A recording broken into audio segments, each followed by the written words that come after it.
जब हम डेटा की कीमत कम से कम रखने के प्रयास कर रहे थे,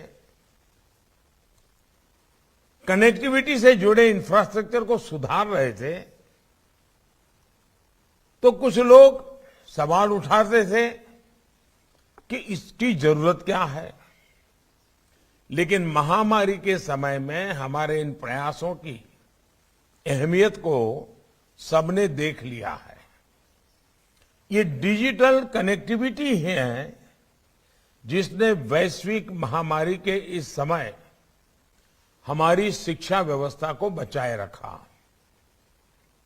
हम देख रहे हैं कि कैसे भारत में तेजी से डिजिटल डिवाइड कम हो रहा है। इनोवेशन हमारे यहां इंक्लूजन सुनिश्चित कर रहा है और अब तो देश इंक्लूजन से भी आगे बढ़कर इंटीग्रेशन की तरफ जा रहा है। इस दशक में हम जो आधुनिकता शिक्षा व्यवस्था में लाना चाहते हैं, उसके आधार को मजबूत करने के लिए इस साल के बजट में कई घोषणाएं की गई हैं। डिजिटल एजुकेशन डिजिटल फ्यूचर की तरफ बढ़ते भारत के व्यापक विजन का हिस्सा है। इसलिए ई विद्या हो, वन क्लास वन चैनल हो, डिजिटल लैब्स हो, डिजिटल यूनिवर्सिटीज हो, ऐसा एजुकेशनल इंफ्रास्ट्रक्चर युवाओं को बहुत मदद करने वाला है। ये भारत के सोशियो इकोनॉमिक सेटअप में गांव हो, गरीब हो, दलित, पिछड़े, आदिवासी सभी को शिक्षा के बेहतर समाधान देने का प्रयास है। साथियों, नेशनल डिजिटल यूनिवर्सिटी भारत की शिक्षा व्यवस्था में अपनी तरह का अनोखा और अभूतपूर्व कदम है। ये डिजिटल यूनिवर्सिटी में वो ताकत देख रहा हूं कि ये यूनिवर्सिटी हमारे देश में सीटों की जो समस्या होती है उसे पूरी तरह समाधान दे सकती है। जब हर विषय के लिए अनलिमिटेड सीट्स होगी तो आप कल्पना कर सकते हैं कि कितना बड़ा परिवर्तन शिक्षा जगत में आ जाएगा।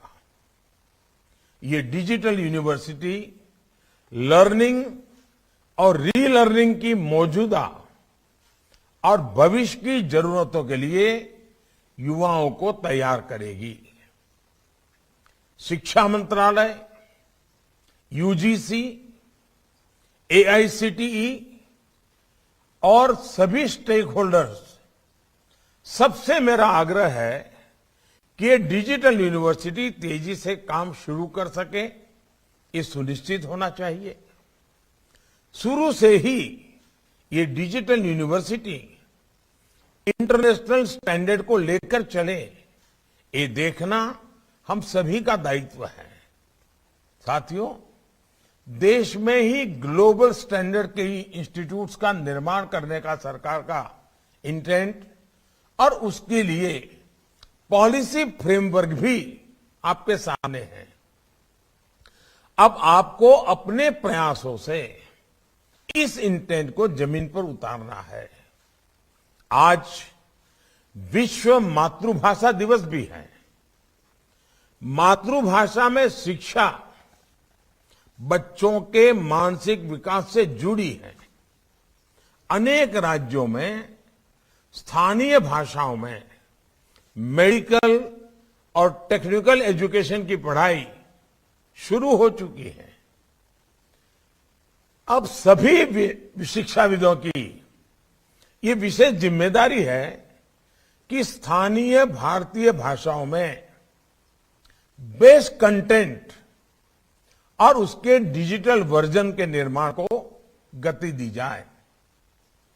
भारतीय भाषाओं में ये e content internet, mobile phone, TV और रेडियो के माध्यम से सभी के लिए एक्सेस हो, इस पर काम करना है। भारतीय साइन लैंग्वेज में भी हम ऐसे पाठ्यक्रम विकसित कर रहे हैं जो दिव्यांग युवाओं को सशक्त कर रहे हैं। इसमें भी निरंतर सुधार करते रहना बहुत जरूरी है।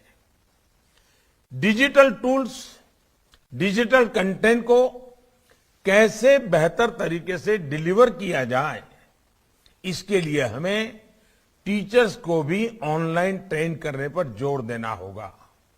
साथियों, डायनामिक स्किलिंग आत्मनिर्भर भारत के लिए और ग्लोबल टैलेंट डिमांड के लिहाज से भी बहुत अहम है।